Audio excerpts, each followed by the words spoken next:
Dios les bendiga, amados. ¿Cuántos están agradecidos con el Señor? Un día como hoy, el Señor resucitó a la madrugada. Y fue la hora más espectacular porque no se quedó en la tumba, sino que está vivo. ¿Sí? Esa tumba quedó vacía y nuestro Redentor vive, está a la diestra del Padre. Y lo más impresionante es que nos garantiza vida eterna y nos garantiza resurrección juntamente con Él. Entonces estamos hechos, dijo alguien por ahí, ¿estamos? ¿Qué más queremos? ¿Sí? ¿Qué más necesitamos? Solo lo tenemos, o sea, con Él lo tenemos todo. Ya todas las otras cosas son añadidura y a veces hasta nos hacen perder el sueño. Las añadiduras nos hacen perder el sueño. ¿Cuántos han perdido el sueño por una añadidura? En serio. Un recibo por pagar, la cuota en el banco, algo por comprar. Y perdemos el sueño por la añadidura y el Señor dice, por nada estén afanosos. Antes sean conocidas delante de Dios todas sus peticiones con oración, súplica, ruego y acciones de gracias. O sea, anticipadamente tenemos que agradecer y descansar en el Señor, porque allí es donde vamos a obtener la bendición. Amados, este camino, el camino del Señor, es por fe. Y lo que no se hace por fe, perdemos el año. Esto es por fe. Necesitamos caminar en fe, vivir en fe, creer la palabra, aplicar la palabra por fe y confiar. Yo no sé cuántos vieron un testimonio que el pastor mandó. ¿Eso cuándo fue, amor? Como la semana pasada ahí al grupo. Un testimonio de un milagro de un joven. Sí. De la universidad. ¿Cuántos lo vieron? Oiga, la verdad, algunos de ustedes nos tienen silenciados. Digan la verdad. Confiésense. Pero en esta hora.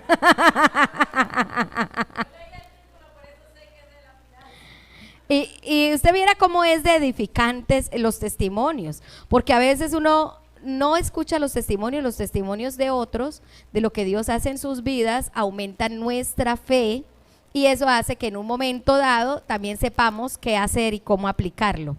¿Sí? Ahora no se lo voy a contar, cuando lleguen a la casa lo miran. Porque les iba a decir, vieron el testimonio y les iba a dar una aplicación de eso, pero ahora no. ¿Para qué no son juiciosos?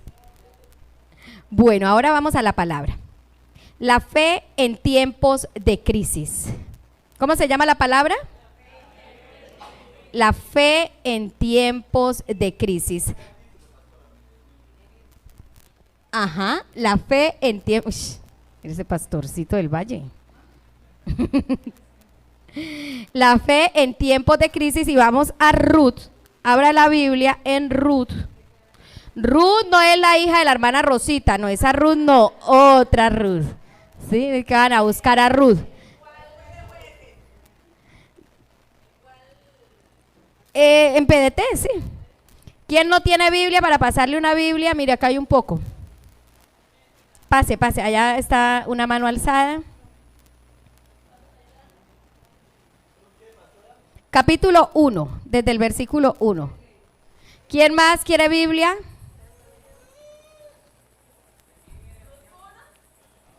Ruth, capítulo 1. Desde el versículo 1. Capítulo 1, verso 1. Ruth 1:1.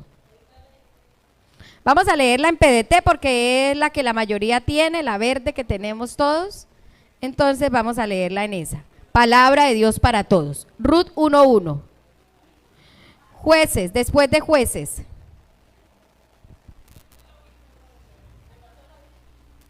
Josué, jueces. Después de Josué sigue jueces. ¿Todavía no han llegado?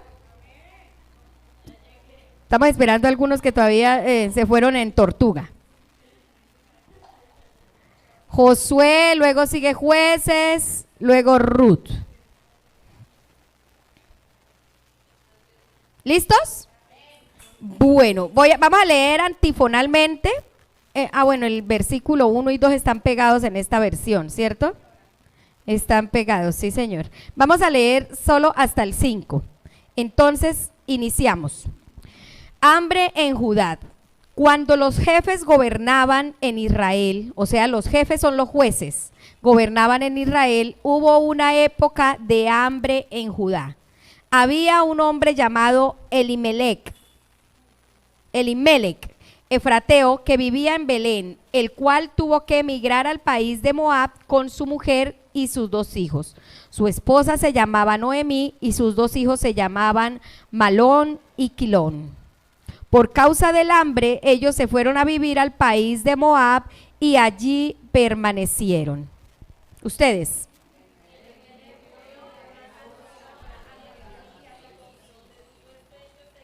Espere que este es el 3.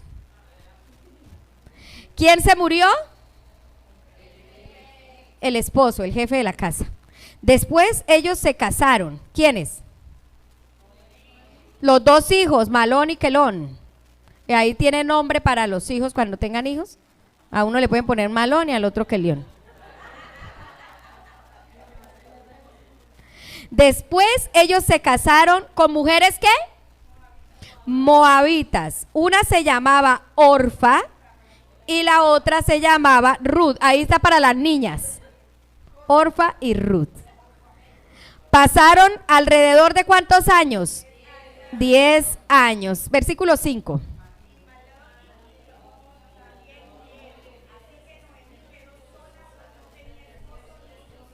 Oh my God. ¿Se murieron quiénes? Los 2 hijos. ¿Cómo quedó la pobre Noemí? Sola. Vamos entonces a estudiar esto. Cierre sus ojitos. Señor, te rogamos que hables a través de tu palabra. Yo quiero que hoy hagamos un ejercicio de despojarnos de todas las mentiras que hemos creído a través de videos de internet, cosas que el enemigo anda rondando por la atmósfera. Hoy nos despojamos en el nombre de Jesús para creer en tu verdad, para que quede nuestro corazón libre, para que tu verdad llegue a nuestra vida y hagas tu voluntad en nosotros. En el nombre de Jesús, amén y amén. Bueno, lo primero que vamos a ver es la época en que se estaba sucediendo esta situación. Dice que fue la época de los jefes. Si usted lo lee en Reina Valera 1960, dice la época de los jueces. Si usted lo compara ahí, en los días que gobernaban los jueces, dice la Reina Valera 1960. ¿Sí? Es los mismos jefes de los que habla allí. Los jueces de los que habla el libro anterior a Ruth. ¿Sí? ¿Sí he visto que el libro anterior a Ruth se llama Jueces? Ahí estaban gobernando esos jueces cuando sucedió esto. ¿Y qué pasaba en la época de los jueces? Vámonos un momentico atrás a Jueces capítulo 17. Den una vueltica y unas hojitas. Jueces capítulo 17. Vamos a leer el versículo 6.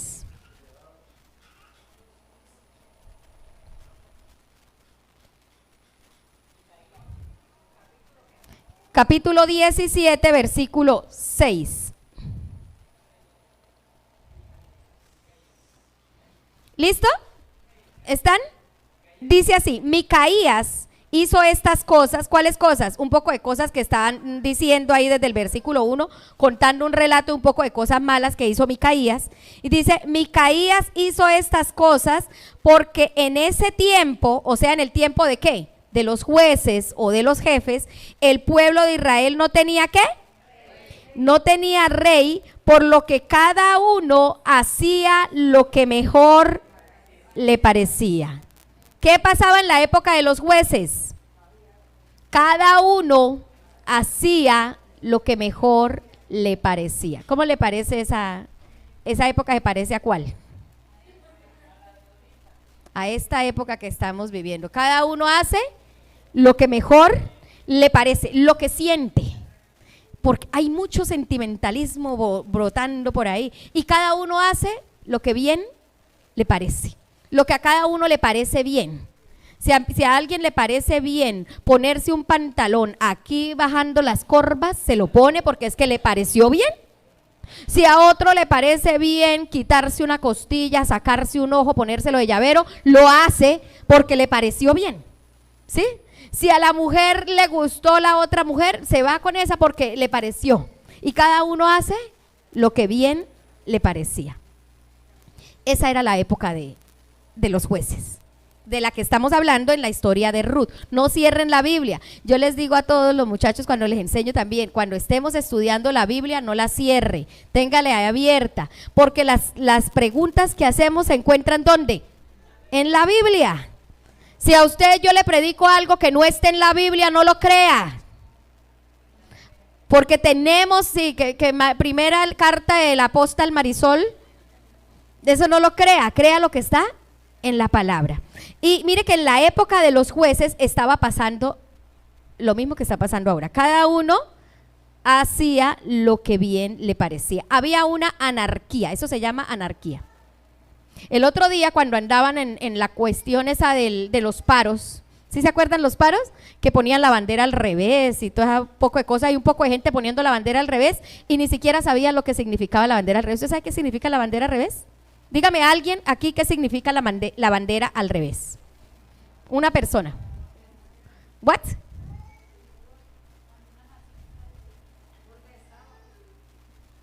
Guerra. ¿Cómo es lo que significa de guerra? ¿Cómo es la palabra, amor? ¿Se la acuerda? Postura de guerra, algo así. O sea, el país ya está completamente devastado y entra en una guerra total. ¿Sí? ¿Qué quisieron traer? Y lo peor es que la gente lo hizo sin saber, haciendo lo que por SOS, peligro, nos están matando y un poco de show. Y hacían lo que bien les parecía y todos, ¿para dónde va Vicente? Para dónde va la gente sin saber lo que eso significaba. Estaban llamando, atrayendo sobre las vidas, sobre el país, devastación. Con ese símbolo lo que estaban atrayendo sobre el país era guerra, muerte, devastación, ruina. ¿Sí estamos entendiendo? Porque ese es el símbolo, eso es lo que significa. Y realmente no había esa situación. Entonces, como cada uno, y lo que estaban trayendo era anarquía. Y por ahí escuché algo que me levantó la tapa aquí del coco. Ay, Dios mío, Señor. Y los jóvenes por allá gritando, anarquía, anarquía, ¿sí? Y con el símbolo de la anarquía y todo, y haciendo huelga. Y cuando escuché, que fue lo peor de todo, anarquía cristiana. Que los jóvenes cristianos andaban por ahí en un movimiento y es que anarquía cristiana. Diablo mentiroso, el Señor reprenda a Satanás. Y Señor santo, ¿pero qué es esto? ¿Cuál anarquía cristiana? O sea, Dios no va con la anarquía. ¿Cuál anarquía cristiana? Es como brujería cristiana. ¿No? ¿Qué es eso? ¿De dónde sacaron? ¿Sí? Porque cada uno quiere hacer lo que bien le parece, aún dentro de la iglesia. No quieren escuchar el consejo de Dios, sino que quiere hacer lo que bien le parece.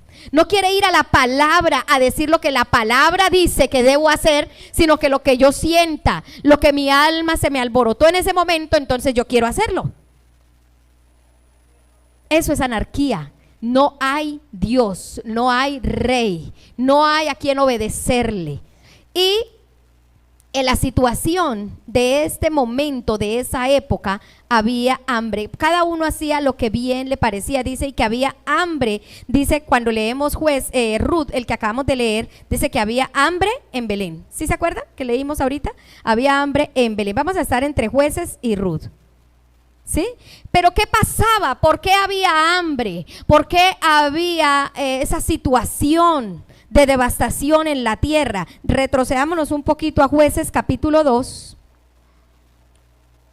para que podamos entender un poco.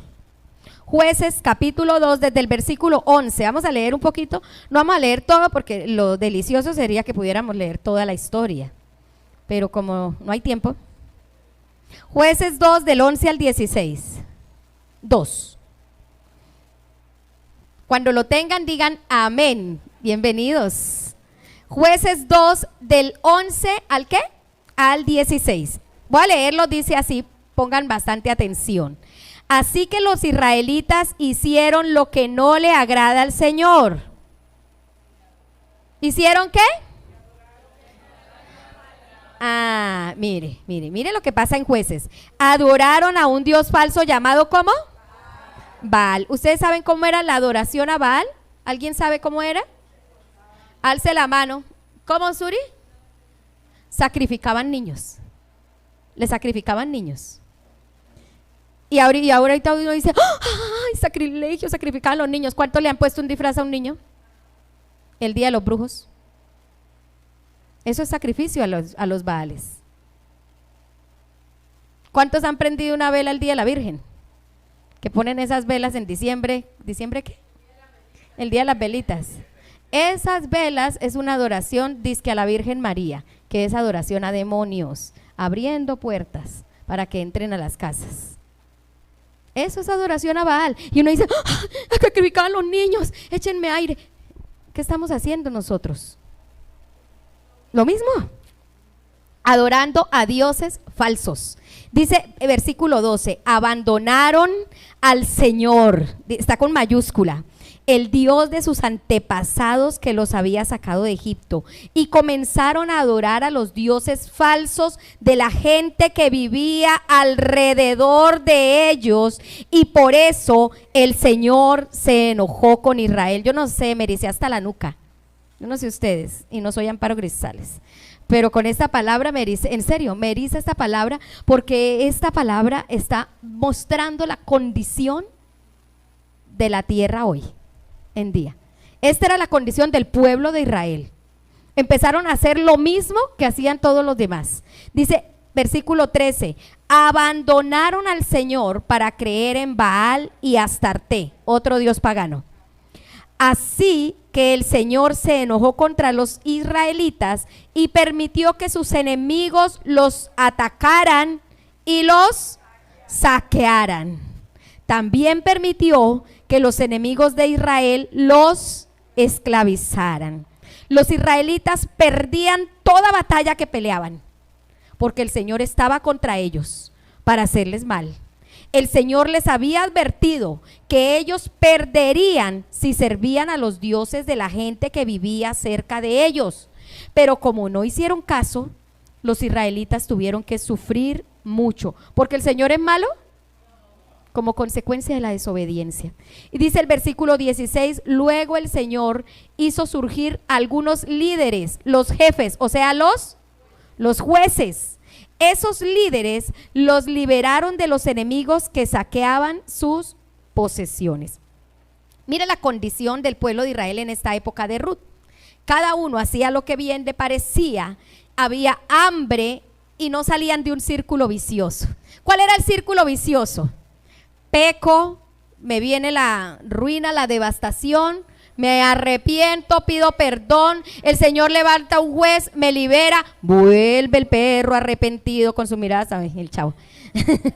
Y volví al círculo vicioso una y otra y otra, y ahí surgió el Sansón, así el peludo, ¿cierto? ¿Se acuerdan del peludo Sansón? Que el niño cuando está uno en las clases de niños le enseña. Si usted le pregunta a los niños quién es Sansón, ellos saben perfectamente quién es Sansón. ¿Quién es Gedeón? También Gedeón liberó al pueblo, el Gedeón que el Señor le dijo valiente y andaba por allá escondido, ese.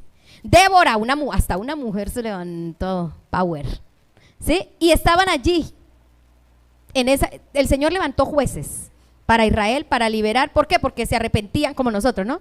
Lloramos, ay Señor, sácame de esta, te prometo, ¿cierto? Y uno cuando está metido hasta el copete en la situación difícil, uno llora, clama, patalea y promete.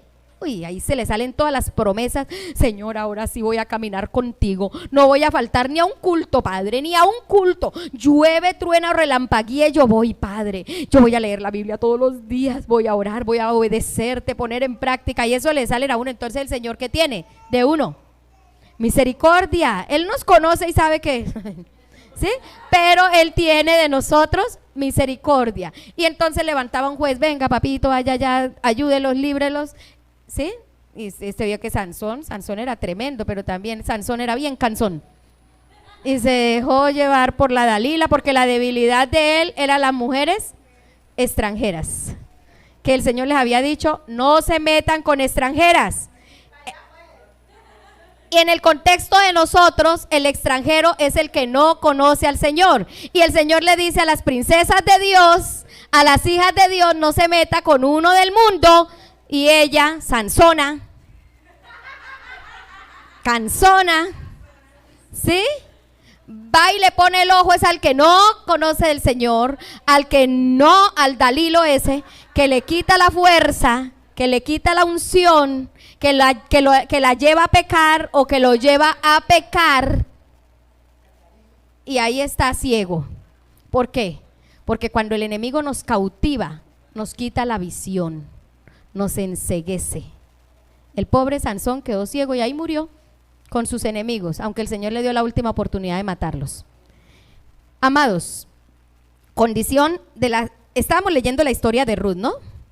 Y resulta que estaban en la época de los jefes, o sea, de los jueces, y ya vimos que en la época de los jueces había anarquía, hambre y no salían del círculo vicioso. Vuelve otra vez. ¿Cuántos se han visto envueltos en un círculo vicioso? Lo mismo repite. Y a veces se demora un poquito más y vuelve y repite. Y vuelve y repite. Bueno, esa era la situación. Ahora, Jueces 19:22. Vamos ahí mismo en Jueces, pero vamos al capítulo 19, versículo 22.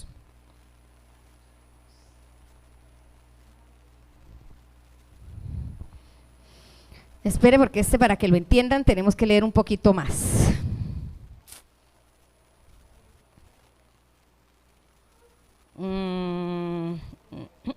Yo creo que nos va a tocar leer desde el 1. Vamos a Jueces del capítulo 19, versículo 1. ¿Listo? Jueces 19, versículo 1. No se duerman, porque si llevamos el hilo de la historia, la palabra nos va a ser revelada. Amados, a veces no entendemos las historias porque no escudriñamos. Mire lo que dice que pasaba aquí en Jueces. Leigan para que se instruigan. Póngale cuidado. Vamos a leer antifonalmente para que ustedes sigan la lectura, porque si no ustedes se duermen y se hacen los locos. Dice así, versículo 1. En este tiempo en que Israel no tenía rey, hubo un levita. ¿Un qué? ¿Ustedes recuerdan quiénes eran los levitas?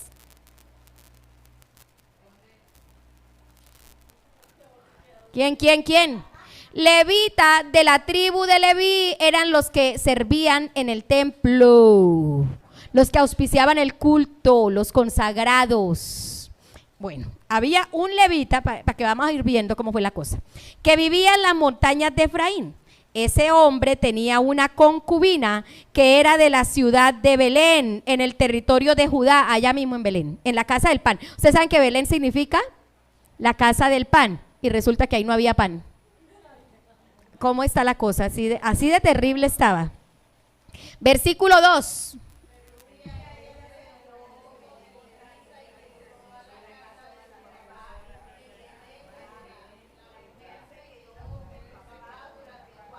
Mire que no solo pasa en este mundo. Ahí también la esposa del levita lo abandonó.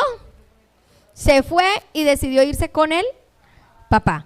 Pero él, en esta dice se enojó, en otra versión dice lo traicionó. Fue infiel, en esa versión ¿qué es? Reina Valera, ¿cómo dice Mónica Duro?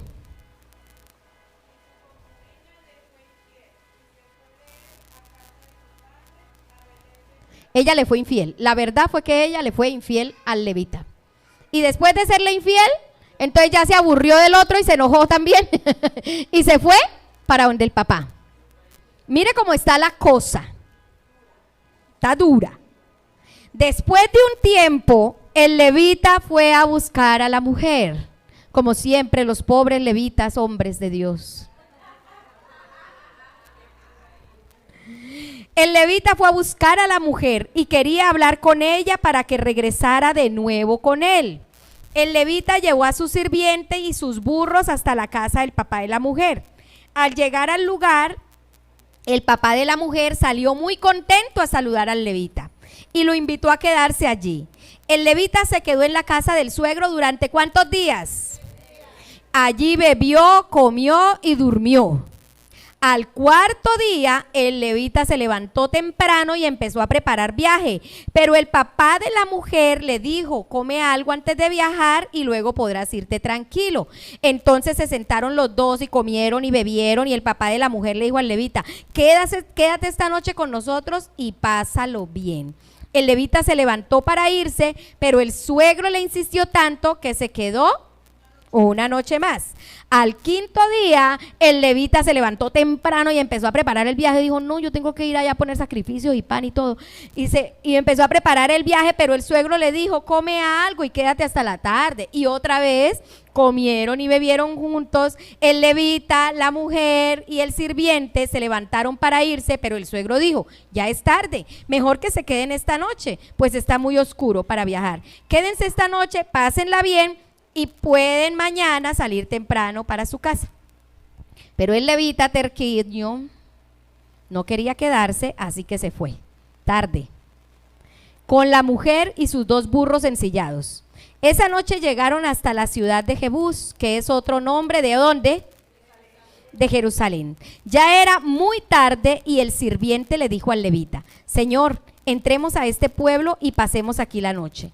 El levita le dijo, no podemos entrar a un pueblo que no es de Israel. Tenemos que ir hasta la ciudad de Gibeá. Sigamos andando hasta llegar a Gibeá o a Ramá y allí pasaremos la noche. No quiso quedarse en una ciudad extranjera, quería quedarse en una ciudad, ¿de dónde? De su mismo pueblo, sentía más seguridad. O sea, era tan inseguro, algo parecido, algo tan inseguro por la noche que no se podía salir porque le roban a uno el celular, le robaban el burro y bueno, póngale cuidado. Ya con la cara que les veo, ustedes no han leído esta historia. Así que siguieron andando. El sol se ocultó cuando llegaron a Gibeá en el territorio de Benjamín. Entonces entraron a Gibeá, ¿para qué?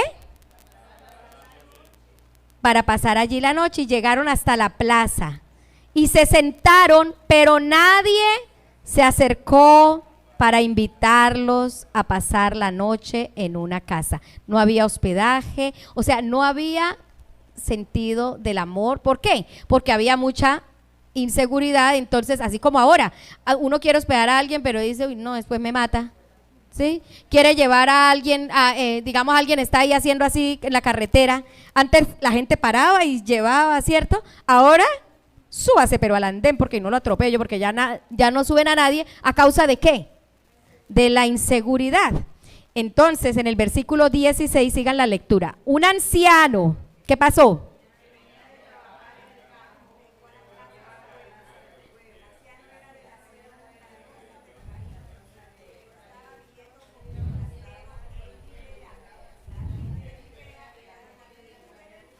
Eran de la tribu de Benjamín, o sea, eran israelitas. El anciano vio al levita en la plaza y le dijo, ¿a dónde vas? ¿De dónde vienes? El levita le respondió, venimos desde Belén de Judá y vamos para la parte más lejana de la región montañosa de Efraín.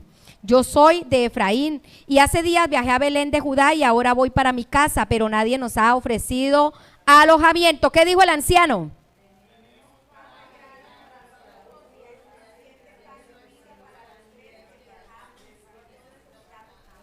El anciano dijo, no puedes pasar la noche en la plaza.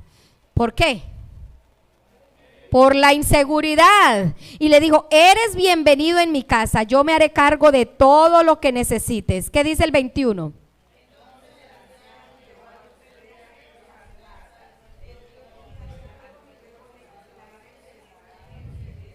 Cuando todos estaban muy contentos, escuche lo que pasó aquí. Cuando todos estaban muy contentos, unos degenerados rodearon la casa y dando golpes en la puerta dijeron, saca al hombre que tienes en tu casa, queremos tener relaciones sexuales con él. ¿A qué se le parece eso? ¿A qué? A Sodoma y Gomorra. ¿Se acuerda que Sodoma y Gomorra, cuando los ángeles llegaron a sacar a Lot de ahí. También empezaron los degenerados a tocarle la puerta. Saquen a esos hombres porque queremos tener relaciones con ellos. Mire, no era Sodoma, no era Gomorra, era el pueblo de Dios. Y estaba pasando esa total degradación. Querían tener relaciones con el hombre extranjero que llegó. El dueño de la casa, y él no era extranjero, ¿no? El hombre desconocido. El dueño de la casa salió y dijo, ¿qué dijo?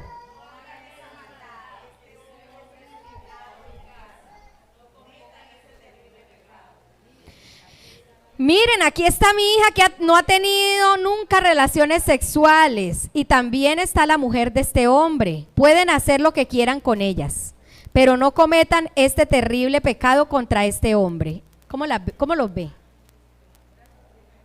¿Cómo ve la cosa? Entonces no contra él, pero sí téngalas a ellas. ¿Sí están viendo? ¿Y qué pasó? 25.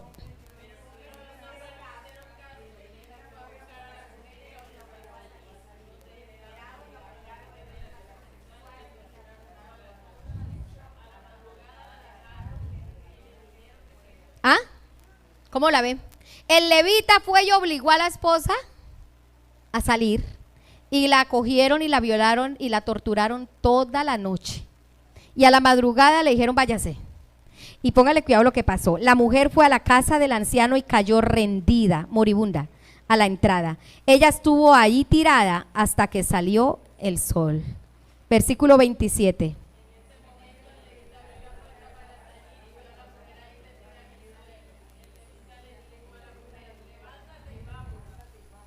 Pero la mujer no respondió, pues estaba muerta.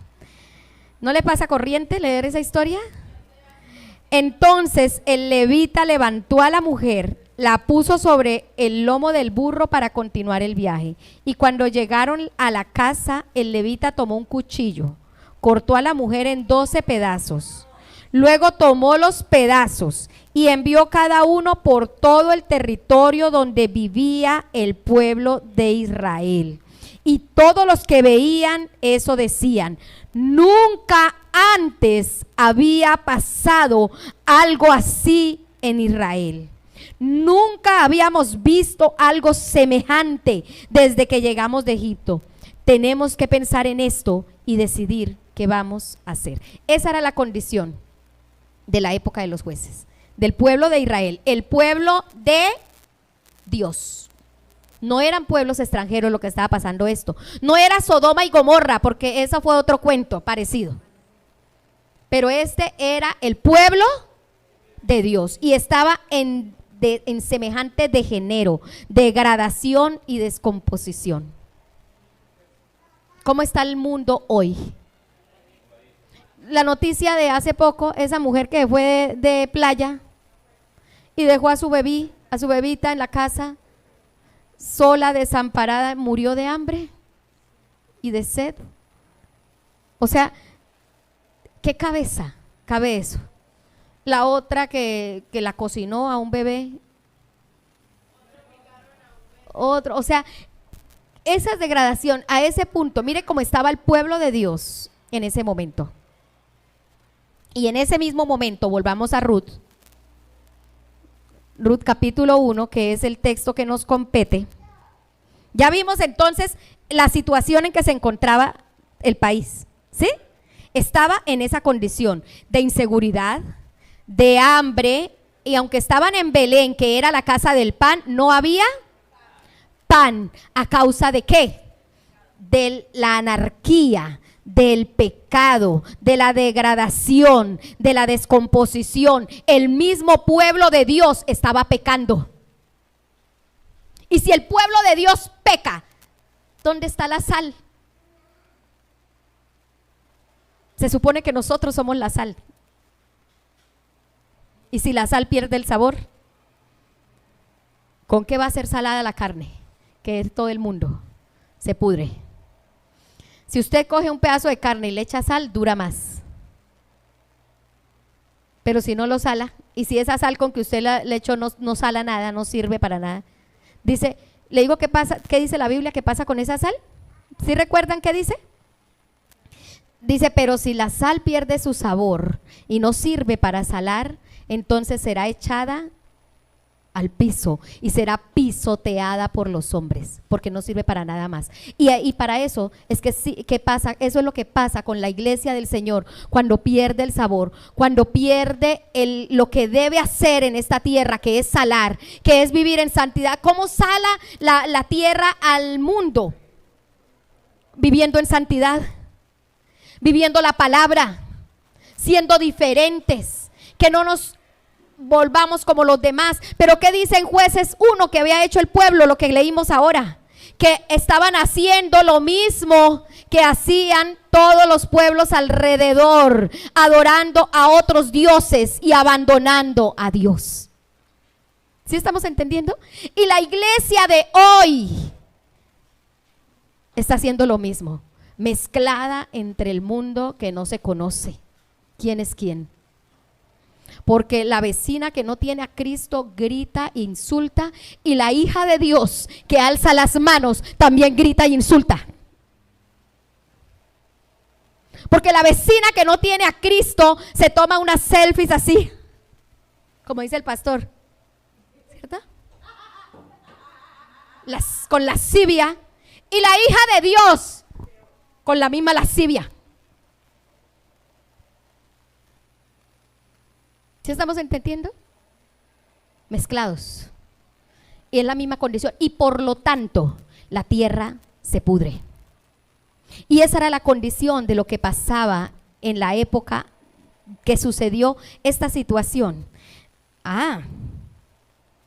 Esa familia que está hablando aquí en Ruth, dice, cuando gobernaban los jefes o los jueces, esa época de hambre, pero no era hambre porque sí, porque Dios es malo y no quiso darles provisión. Cuando estaban en Belén, que era la casa del pan, y no había pan, Dios, ¿por qué?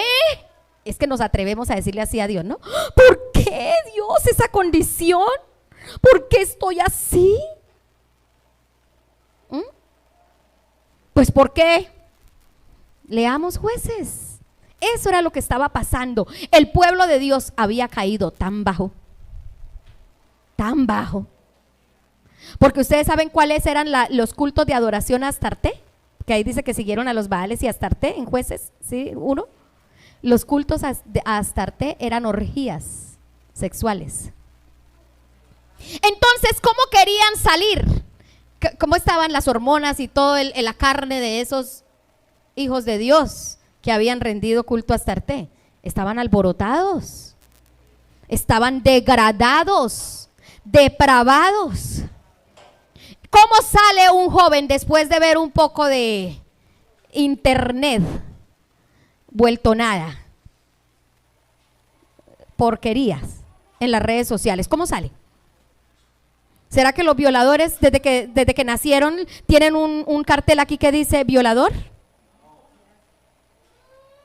A causa de toda esa maldad, a causa de todo lo que ingieren, a causa de a quien adoran, porque es que adoración no es solo alzarle la mano a un Dios, adoración es con mis actos. Recuerde que adoración es estilo de vida. Adoración es estilo de vida. Y esto era lo que estaba pasando en la época de Ruth, y por eso había hambre. Y esta familia, que debería ser diferente, porque era del pueblo de Dios, porque era un hombre que estaba allí en medio de esa situación, pero era un hombre bendito, como que lo anoté. Elimelech significa Dios es mi rey. Espérenme a ver si encuentro aquí, porque yo estaba anotando, tomando apuntes.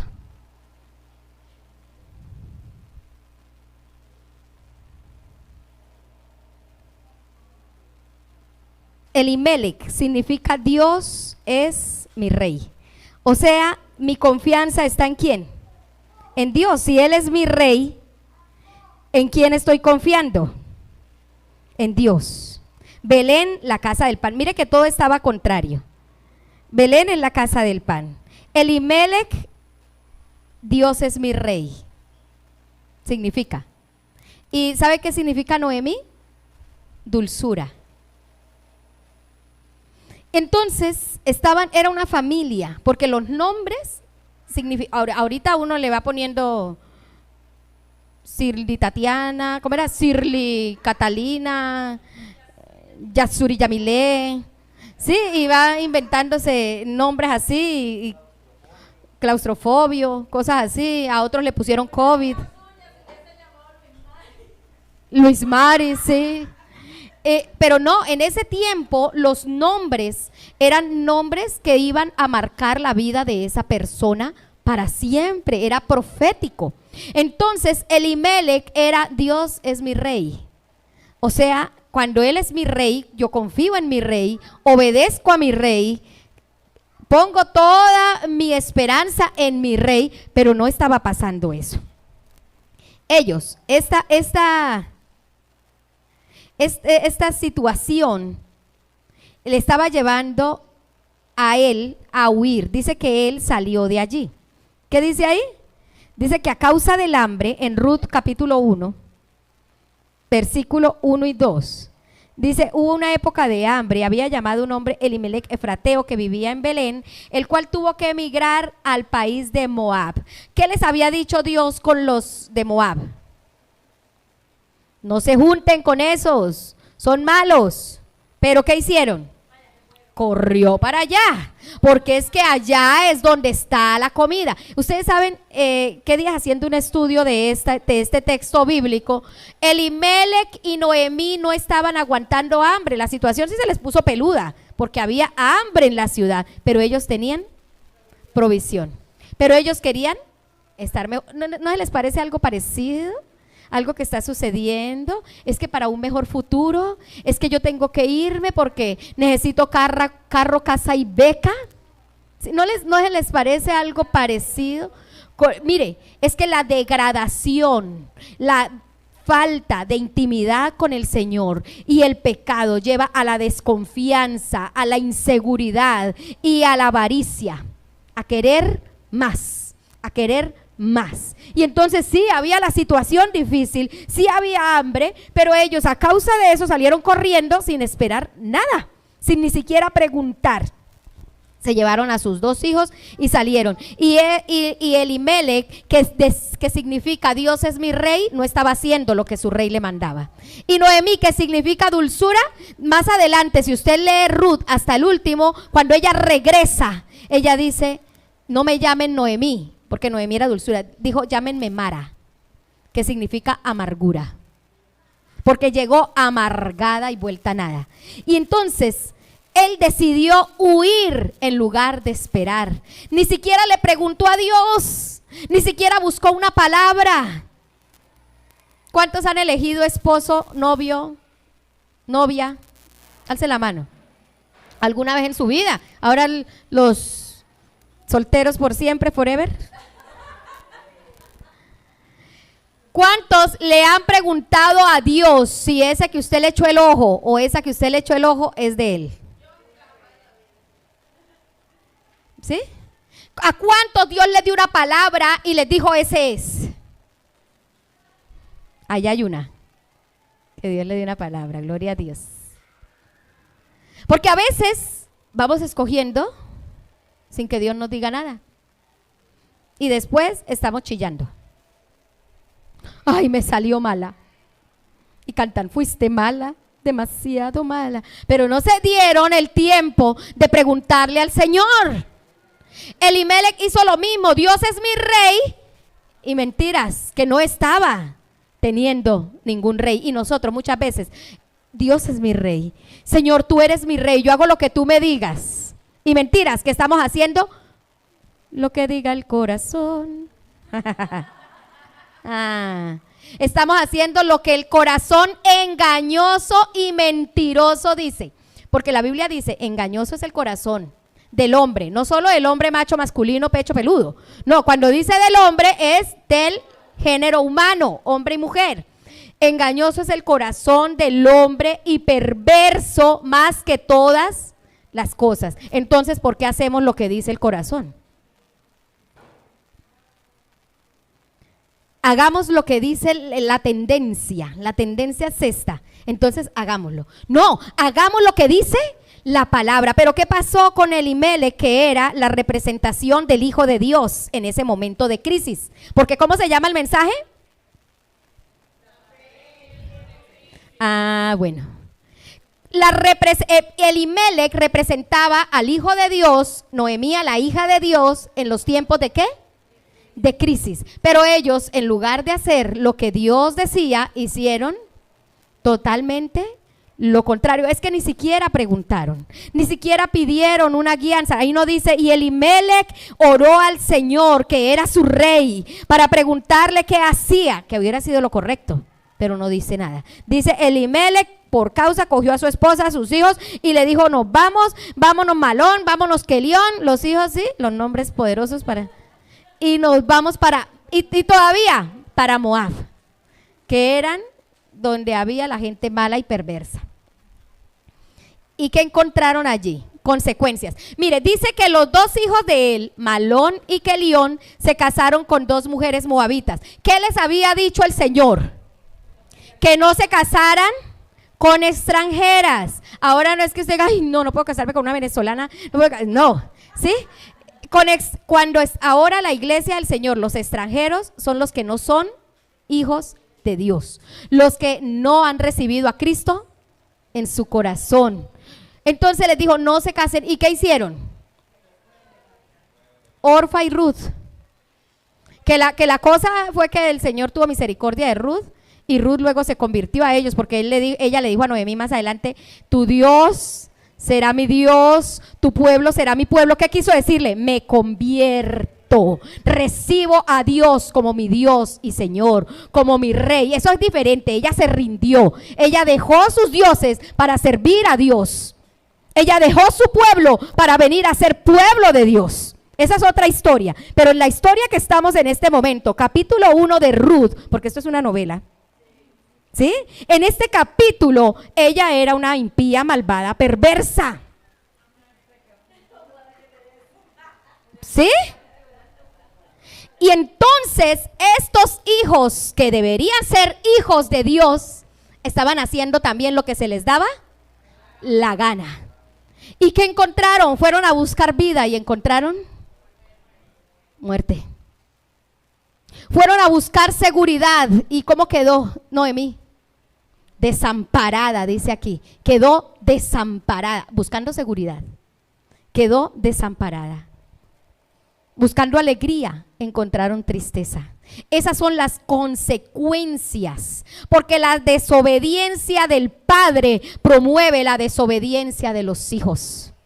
No podemos pretender nosotros ser obedientes y luego desobedientes y luego tener hijos y pedirles que sean obedientes. Qué hipocresía la de nosotros. En serio.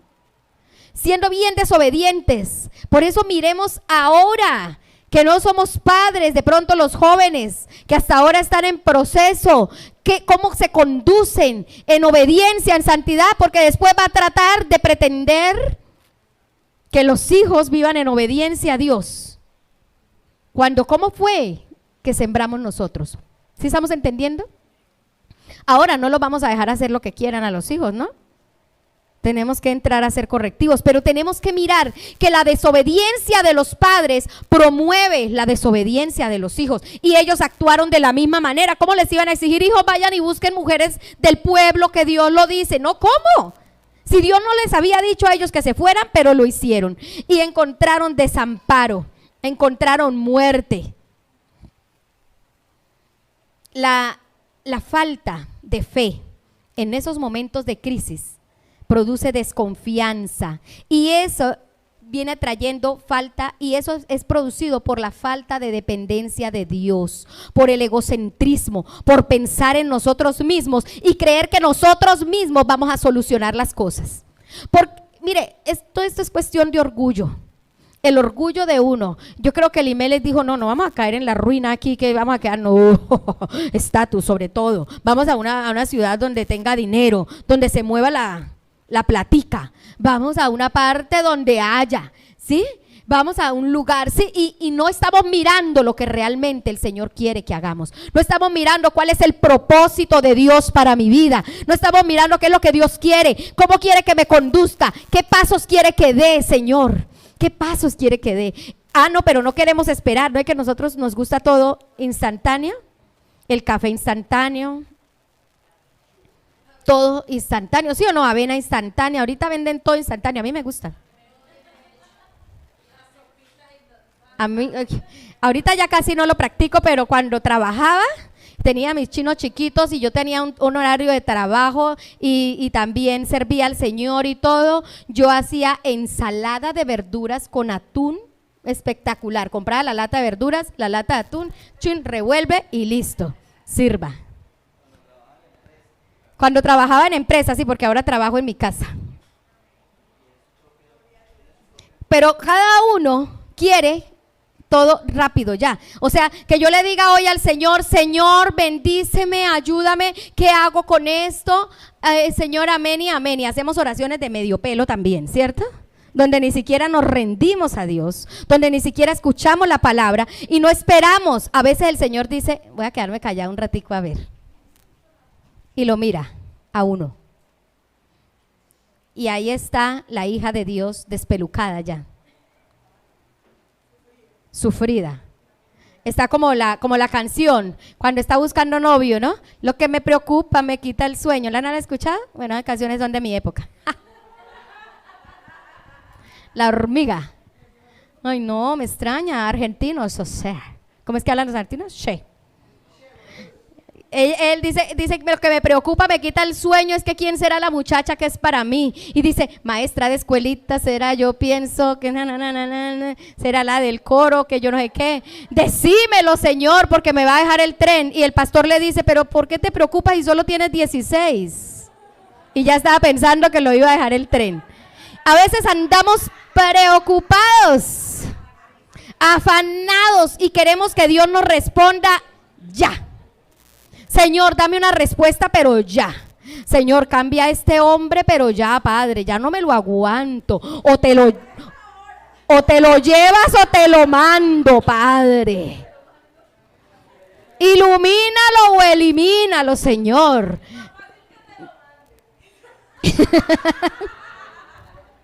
Sí, y estamos en esas y queremos que todo suceda ya y no queremos pagar el precio. ¿Cuántos ayunos ha hecho? Los ayunos no es para que el Señor lo cambie a él. Escúchenme. ¿Usted sabe para qué ayuna? Para que el Señor la cambie a usted.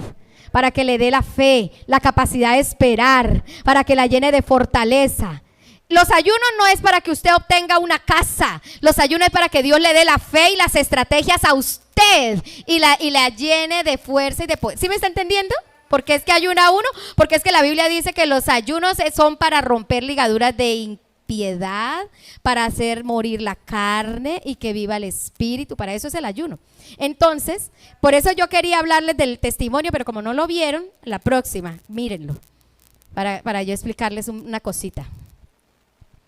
Entonces, en este momento, la devastación llegó a esta familia a causa de malas decisiones tomadas a la ligera. Porque no supieron esperar, porque más adelante, si usted lee en el capítulo 2, dice que Noemí se enteró que en la casa del pan, que en Belén, había prosperidad, que había vuelto el pan a Belén, había una buena cosecha. ¿Qué les costaba esperar? Porque es que no queremos sufrir, porque no queremos pasar por las situaciones adversas. Pero ¿usted sabe cuál fue el camino de Jesús? ¿Ustedes saben cuál fue el camino de Jesús? ¿Cuál fue? El camino del sufrimiento, el camino de la humillación, porque para llegar a la exaltación tenemos que pasar por ese sendero.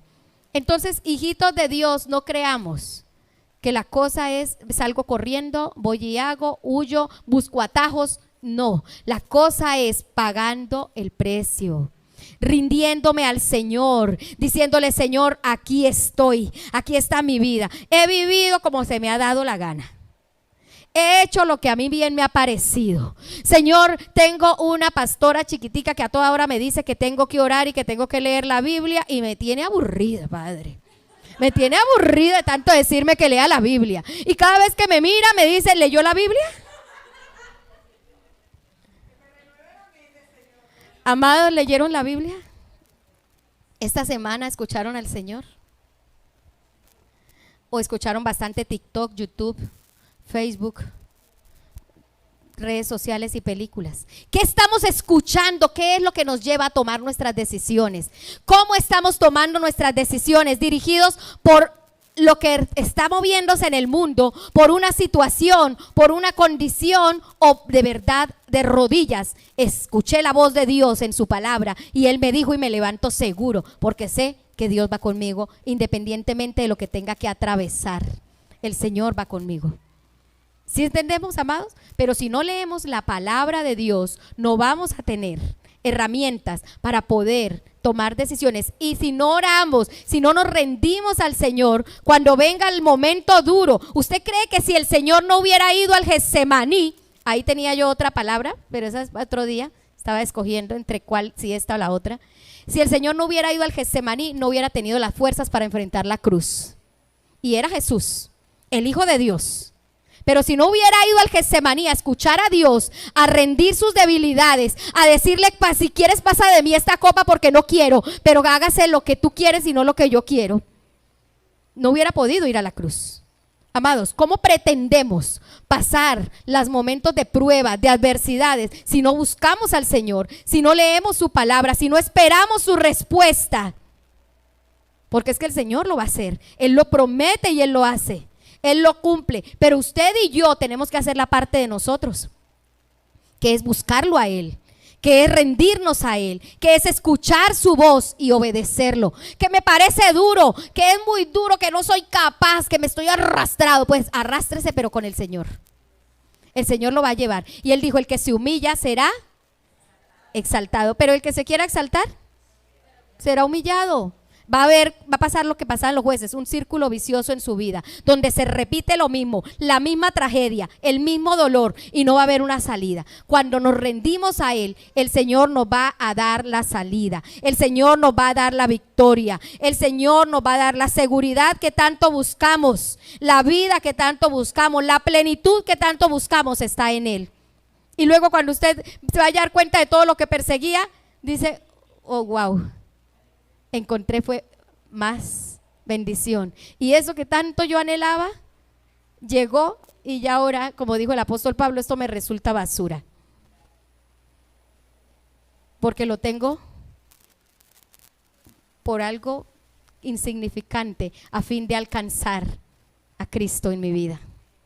Amados, esta historia de Noemí es de Ruth es muy fascinante, bueno, de Noemí, porque después viene una cosa espectacular, capítulo 2, capítulo 3, léase la novela, léase Ruth, pero lo que quiero tocar en este momento es la fe en los tiempos de crisis. Es la fe que debemos tener para saber esperar, aun cuando las cosas se tornen tan duras, tan grises, tan difíciles, donde usted con sus ojos naturales no ve, pero es absolutamente nada. Pero el Señor, el que ve el futuro, el Señor que sabe lo que va a pasar allá, el Señor que sabe su destino, que ha marcado su destino, le dice, siga por ese camino que por ahí es, no coja atajos que por ahí se desvía y después para llegar allá va a ser un problema. Siga derechito. Aguante otro poquito. El Señor nos da las fuerzas, pero manténgase firme. Y solo esa fuerza y esa fortaleza la va a encontrar en la presencia del Señor. No la busque en otro lado. No la va a encontrar todo el día durmiendo. No la va a encontrar todo el día trabajando. Ahora no les digo ni que no duerman ni que no trabajen. Cada cosa tiene su tiempo. Ahora no les digo que no pueden ver televisión porque es el cajón del diablo y se va a ir para el infierno, tampoco. Pero cada cosa tiene su tiempo. Cuando le doy mi prioridad, la prioridad en mi vida, el primer lugar al Señor, Él me habla, Él me da fuerzas, Él me ayuda, Él me da estrategias. ¿Qué será lo que el Señor no dice? Yo recuerdo la vez pasada del campamento de mujeres, acababa de orar y yo le decía, Señor, ¿qué hago, Señor, con estas mujeres? No tienen plata, todas las que le digo, no tengo. Y quieren ir al campamento. El Señor me dijo, dígale a las que quieren ir, que confiesen que quieren ir. Y entonces ahí ¿usted quiere ir? Pero es que no tengo plata. ¿Quiere ir? Sí, yo quiero ir. Las que dijeron que querían ir, le dije, usted va a ir. Y entonces le dije, Señor, ¿ahora qué vamos a hacer? Y el Señor, mientras estaba así acostada, sí, también me habla acostada, yo estaba así acostada, Y el Señor me dijo, ese era el Señor, porque no era nadie más. Y empecé a ver, allá hay un poco de mujeres que saben cosas de belleza. Cójala una que haga uñas, la otra que haga esto. Y me paré y anoté, y Lucho me dijo, ¿qué se paró? Y yo, espere que tengo que escribir lo que tengo que hacer, que me están dictando. Y empecé a escribir y bueno, y al otro día, bueno, el Señor me dio esta estrategia, vamos a hacerlo. Y con eso fuimos al campamento. Las que dijeron que querían ir. El Señor nos dio la provisión y lo que nos dio lo multiplicó. Amados, y eso es para todo. Si usted le pone en las manos del Señor las cosas, sus talentos, la situación, ¿será que el Señor no comprende que usted está sufriendo? ¿Será que el Señor no comprende que a usted le duele? Claro que sí, pero ríndase a los pies del Señor. Dígale, Señor, ya no vivo yo, tú eres el que vive en mí. Y si el Señor vive en usted, amado, Cristo no hace lo que usted a veces hace, ¿cierto? Entonces, si Cristo vive en mí, tiene que notarse, tiene que verse. Y si no se le está notando, haga algo para que se note. Cuando uno dice, estoy haciendo ejercicio, pero no se le nota, mija. Le está haciendo ejercicio, es como a la mandíbula. Estoy haciendo dieta, pero no se le nota, ¿cierto? Entonces, que se le note lo que está haciendo. Y entonces, a veces queremos engañarnos, estoy haciendo dieta y mentiras, que la dieta es la de la muela, ¿cierto? Y si yo estoy leyendo la Biblia y quiere engañar a Dios y está pasando la YouVersion así, le pone el puntico y a lo último dice amén. ¿Y qué leyó? Nada. Amados, si de verdad estamos leyendo la palabra, eso se nota. Si de verdad estamos orando, eso se nota. Y cuando nos escasea, mijo, empezamos a tomar decisiones en la carne, empezamos a hacer lo que las emociones nos dicen, empezamos a decir, hagamos lo que diga el corazón, ¿sí? Y empezamos a hacer todo lo que el diablo con sus artimañas inventa. Entonces, necesitamos fe en estos tiempos de crisis. ¿Tiene crisis en algún área en su vida? Necesita fe. Y para eso necesitamos palabra de Dios todos los días en su vida. Por eso no me voy a cansar hasta que el Señor me lleve a su presencia a decirles, ¿leyó la Biblia? Porque a veces vienen, pastor, a una consejería, ¿leyó la Biblia? ¿Cómo va la lectura de la palabra esta semana? Porque es que la respuesta está en Él. ¿Qué hace uno? Los guía por donde ya pasó. Es que es eso. El Señor, uno como consejero, ¿qué hace? Ese camino ya lo pasé, entonces venga, me retrocedo, le doy la manita y vamos. De un paso, aquí hay un hueco, cuidado, no pise. Eso es lo que hace el consejero, pero usted debe pasar. Usted debe buscar al Señor. Así su fe se va a aumentar para el momento de crisis. Y cuando usted va a ver, va a llegar el momento de la buena cosecha, pero no va a haber perdido tanto en las consecuencias tomando malas decisiones. Amén. Vamos a orar. Cierre sus ojitos. Señor, ay Señor, perdónanos, porque a veces somos tan ligeros para tomar decisiones. Perdónanos porque a veces somos como Elimelech diciendo, Dios es mi rey, pero no te tenemos como rey y como Señor.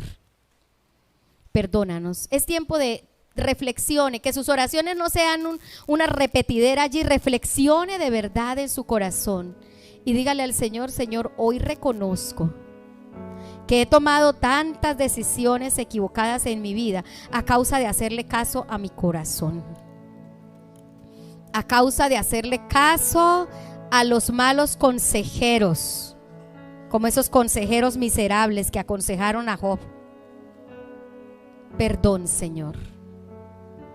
Perdón, perdón, perdón. Perdón, Señor, porque muchas veces lo último que pedimos es tu consejo. Lo último que buscamos es tu dirección. O a veces lo hacemos solo como un requisito, pero no esperamos y no te escuchamos y no te obedecemos. A veces hasta te escuchamos que tú nos dices por ahí no, pero lo hacemos porque es lo que queremos hacer. Perdón, Señor. Perdónanos, límpianos y lávamos. Lávanos en tu sangre, Señor. Lávanos en tu sangre, Salvador.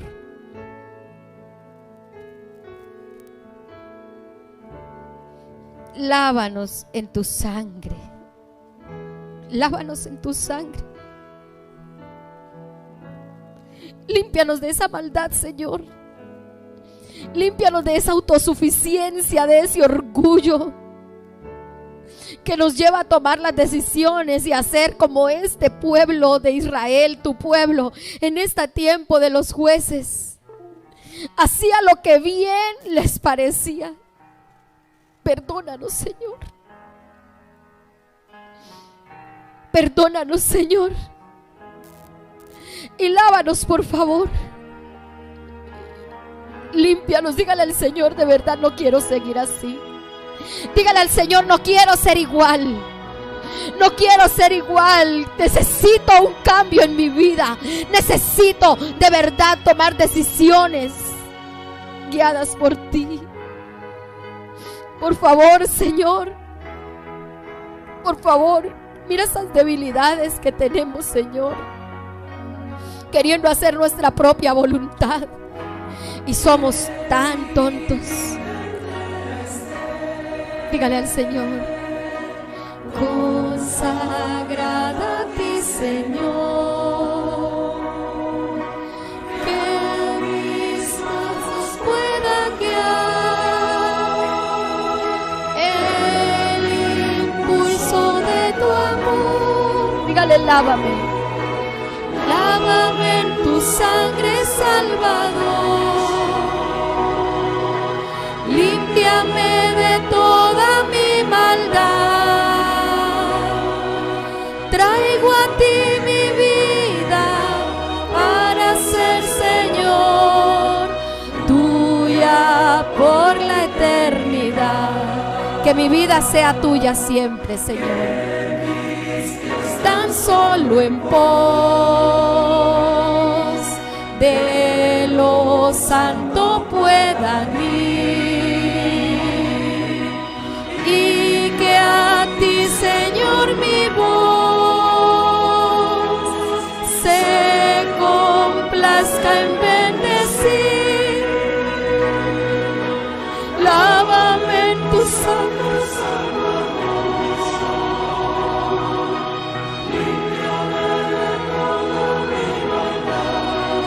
derrama una unción de arrepentimiento, Señor. Te lo pido, por favor. Tuya por la eternidad.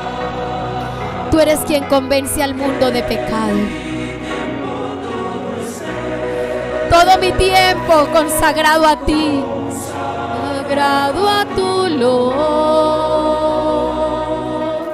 Que mis labios al hablar hablen solo de tu amor. Lávame en tu sangre, Salvador. Límpiame, Señor, de tanta maldad. Límpiame del pecado, Señor, para ser, Señor, tuya por la eternidad. Toma, oh Dios, mi voluntad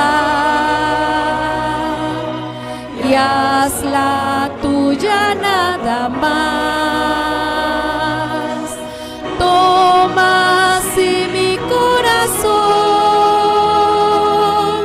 por tu trono lo tendrás. Dígale: lávame en tu sangre, Salvador. Límpiame de toda mi maldad. Traigo a ti mi vida para ser, Señor, tuya por la eternidad. Dígale: Señor, aquí está mi vida. Te la traigo, Señor. Que mis labios solo hablen de tu amor. Que mis pies solo vayan en pos de la vida, de la santidad. Señor, ayúdame a no ser tan emocional al tomar las decisiones. a rendir mis emociones a ti, porque sé que tú las has puesto. Tú has puesto emociones de alegría, de tristeza, de miedo. Tú has puesto esas emociones en mi corazón para regular nuestra existencia, pero hoy te las rindo a ti, Señor. Dígale: lávame, Señor, límpiame, límpiame de toda mi maldad. Traigo a ti mi vida para ser, Señor, tuya por la eternidad. Tráeme tu sangre, Salvador, límpiame de toda mi maldad. Traigo a ti mi vida para ser, Señor, tuya por la eternidad.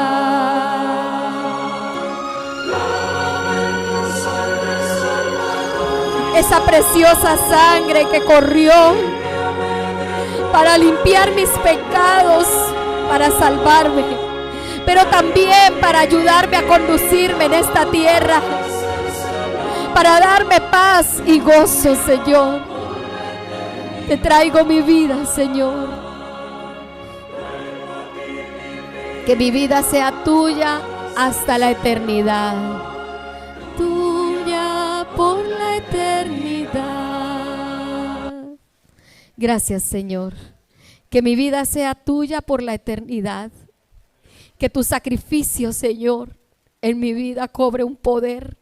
Y el poder de la resurrección me dé la unción para levantarme firme y vencer en medio de la angustia y del dolor. En el nombre de Jesús, y creer y poder tener fe, porque tú vas conmigo, y poder creer que tú me llevarás de tu mano y que tú me darás las fuerzas y que tú harás milagros en mi vida. En el nombre de Jesús te damos muchas gracias, Señor. Ahora vamos hacia nuestros hogares. Te pedimos que nos lleves en paz, en bendición, que nos libres de toda acechanza del enemigo. Líbranos de la mano del perverso y del violento. Líbranos, Señor, de accidentes, líbranos de atracos, líbranos de robos, líbranos, Señor, de incendios, líbranos de catástrofes. Guarda nuestras vidas, guarda nuestros hogares, guarda nuestras familias, guarda nuestras posesiones, Señor, y bendícenos como dice tu palabra. Será bendita tu entrada y tu salida, será bendita tu hogar, será bendito el lugar donde almacenas tus alimentos, será bendita tu billetera, será bendito el trabajo de tus manos. En el nombre de Jesús de Nazaret te damos muchas gracias, Señor. Amén y amén. Que el Señor les bendiga, amados.